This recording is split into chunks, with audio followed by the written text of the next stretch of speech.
pas être... comme je dis des fois, c'est pas une histoire d'être têtu. Mais il faut y croire, faut y aller, faut pas... Voilà, même si on se trouve devant un mur, parce que ça arrive régulièrement, sur des projets ou sur des pannes, on est devant un mur, mais il y a toujours une solution. Il faut la chercher, il faut la contourner, il faut être obstiné. Voilà. Faut avoir de la volonté, être obstiné, et puis savoir partager et savoir écouter.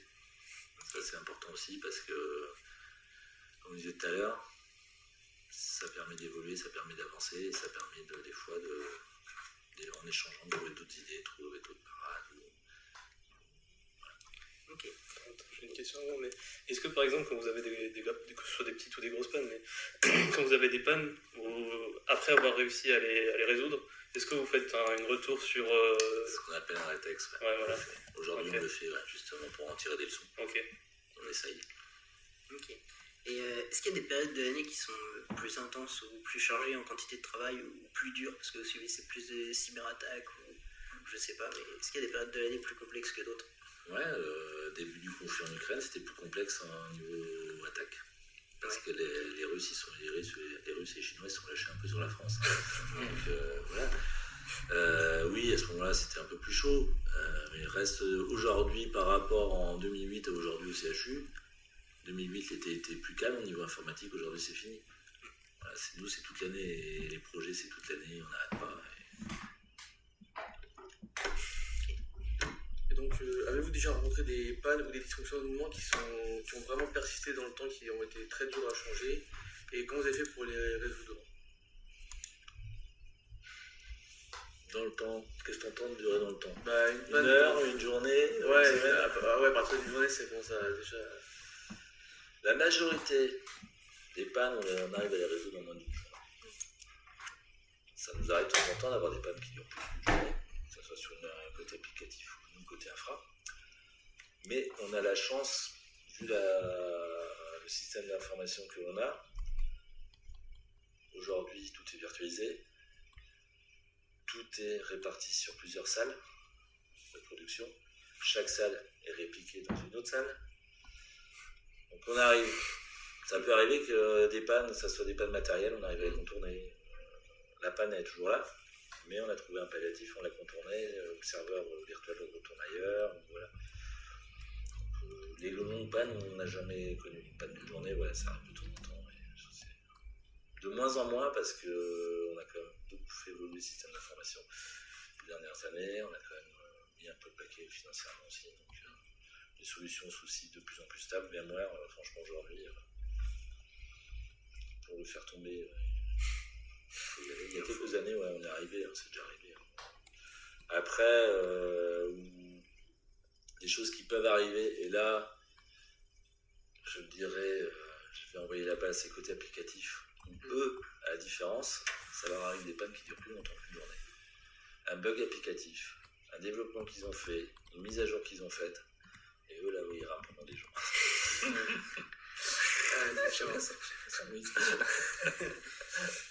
Ouais, mais nous, non, nous, ça va.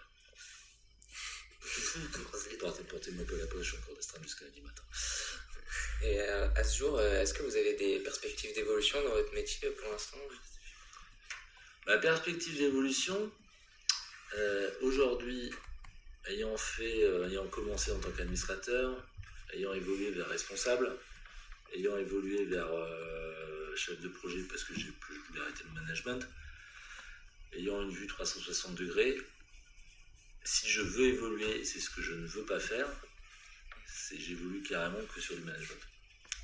Passer au-dessus, c'est-à-dire plus responsable réseau système, plus chef de projet, et passer après carrément responsable infra ou 10 postes au-dessus. Et là, c'est que du management. Et moi, j'aime bien garder les mains dans le cambouis, donc je ne veux pas évoluer. Ok. Est-ce que vous pensez que votre poste, il est accessible à un jeune diplômé, quelqu'un qui sort directement d'une école ou... Le poste que je fais aujourd'hui, non. Il n'est pas accessible à un jeune diplômé, j'explique pourquoi. Il faut avoir une vision un peu 360 degrés sur pas mal de choses, il faut avoir un peu de retour d'expérience sur pas mal de choses. Par contre, nous, aujourd'hui, comme moi j'ai fait, comme j'ai eu la chance de faire moi, il y a 25 ans, comme on a fait faire aujourd'hui celui qui me remplace en tant que responsable, je l'ai recruté en 2009. je l'ai fait évoluer. Il a commencé comme poste de technicien, ingénieur, et il a évolué. Nous, ici, en interne, on fait évoluer, ouais. Il n'y a pas de souci, on donne des responsabilités. Aujourd'hui, côté, maintenant, c'est pareil, côté réseau, on a fait, avant, c'était un responsable pour réseau et système, et base de données et stockage. Aujourd'hui, on a mis un responsable réseau, on a mis un responsable système. Ils ont commencé en tant que poste d'ingénieur, tout simplement. Donc, voilà. La chose, moi, le conseil que je vous donnerais perso, si vous pouvez, n'arrêtez pas l'IUT. Lâchez pas les études. Ouais, non, mais je vous dis pourquoi. Ici, CHU, nous, dans le privé, des fois, on arrive à évoluer un peu plus. Certains arrivent à évoluer un peu plus vite. CHU, tu es payé par rapport à ta grille de diplôme. Tu peux évoluer dans les années, tu peux peut-être passer d'un poste de technicien, parce que tu vas être embauché en tant que technicien, tu vas peut-être passer sur des postes d'ingénieur ou de responsable, tu seras toujours payé en tant que technicien. Ça, c'est dans le public comme ça. Avec les grilles salariales. Ouais, dans le privé. Aussi. Il y a certaines boîtes dans le privé, pas mal aussi. Des grosses boîtes aussi. Certaines boîtes, non, mais des grosses boîtes, beaucoup comme ça, où tu n'auras pas le même salaire parce que tu es un technicien. Même si tu as le poste d'un ingénieur, tu n'auras pas le même salaire. Parce que voilà, moi, c'est un conseil que je vous donne. Si vous avez la possibilité, faites-le. Même de poursuivre après, non? Ouais, de poursuivre, même de faire un master. Ne serait-ce qu'un master, pas spécialement l'école d'ingénieur, mais arrêtez-vous pas à l'IUT. Moi, c'est un conseil que je vous donne. Même nous, quand on recrute, on cherche d'abord à recruter pas des bacs plus 2 ou plus 3, on cherche à recruter master ou ingénieur, en priorité. Voilà, je vous donne l'info. Et dans le privé, c'est partout pareil, aussi dans le privé. C'est un conseil que je vous donne. Allez-y. Ça vous permettra de commencer un peu plus haut, avec un meilleur salaire, et de pouvoir évoluer plus rapidement aussi. Et que le salaire puisse suivre derrière, parce que là, on ne peut pas vous dire que vous êtes un bac plus 2. Vous avez assez, voilà. Et donc, par rapport à ça, est-ce que vous recrutez des stagiaires ou des apprentis et quel profil vous recherchez? Alors, on ne recrute pas, on prend des stagiaires. C'est pas pareil. On prend des stagiaires régulièrement. On prend des stagiaires de bac plus 2 sans problème. Ça nous arrive. Des stagiaires d'ingénieurs, un peu, c'est rare qu'on prenne des stagiaires d'ingénieurs parce qu'on a très peu de demandes. Mais par contre, des stagiaires de bac plus 2, on en a pas mal. On prend, on fait faire, on trouve des missions, c'est soit sur du réseau, soit sur des systèmes. Ça dépend aussi de ce que veut faire le stagiaire aussi. Ça dépend de son envie. Ça dépend des projets sur lesquels on travaille en ce moment. Voilà, ça dépend de pas mal de choses. Mais ouais, on a fait faire cet outil de supervision là, on l'a changé il y a 2 ans, on a pris Centréon. Avant, on avait un autre outil de supervision, c'était beaucoup les stagiaires qui le mettaient à jour, qui le maintenaient, qui le faisaient évoluer. Centréon, quand j'ai fait le pari de passer sur Centréon il y a 2 ans, il y avait gros de paramétrage à refaire, c'était un stagiaire qui nous a aidés. J'ai fait bosser un stagiaire dessus, et il s'est éclaté avec ça, fait un petit fou. Il a même fait des trucs plus vite qu'on pensait parce qu'il avait une vitesse, parce que ça il adorait, donc tant mieux, c'est bien. C'est cool. Ouais, voilà. Là-dessus, nous, on n'est pas frileux, on prend des stagiaires. Par contre, où on a un problème, c'est qu'on a beaucoup de stages pour la même période, demande de stage. Et on n'a pas 50 places. Donc, pareil, même si on prend un stagiaire, il faut prendre le temps de s'en occuper. Le temps d'être avec lui, de lui proposer quelque chose d'intéressant aussi, puis d'être avec lui et de pouvoir le suivre.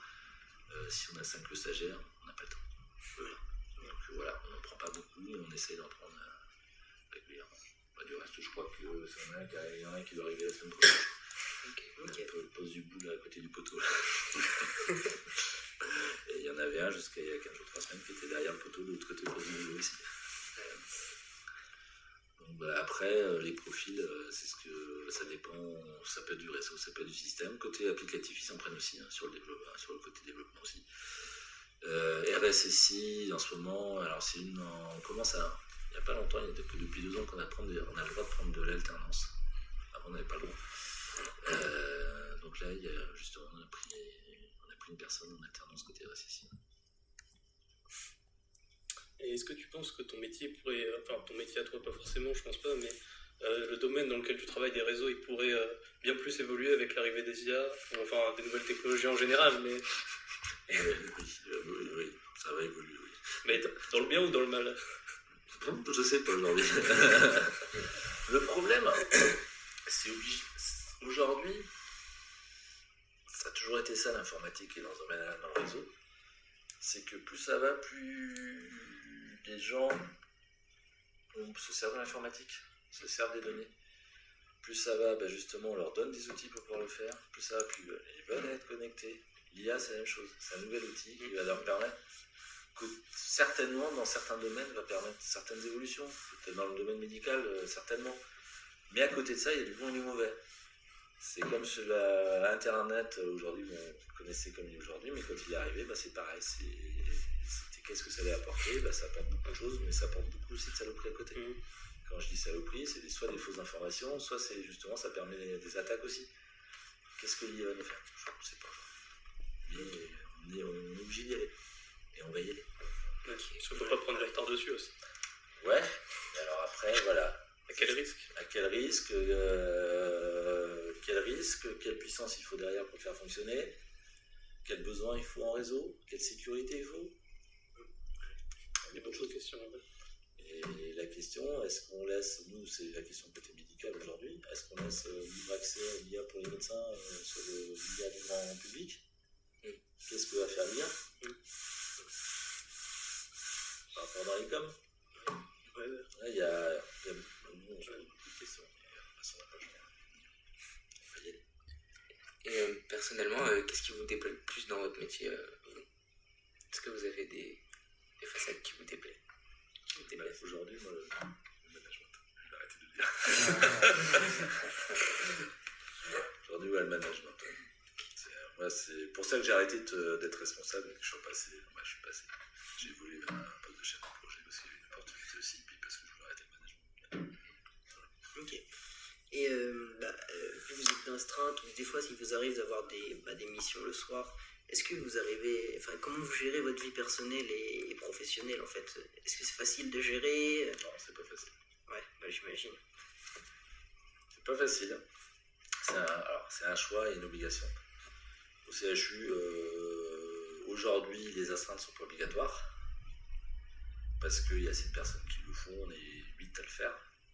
C'est posé la question cette année, est-ce que certains voulaient arrêter? Moi le premier. Parce que, comme je dis, moi ça fait plus de 17 ans que j'ai fait les astreintes. Et à un moment, j'aurais levé un peu le pied. Personne ne voulait prendre le relais, on s'est posé la question, obligé.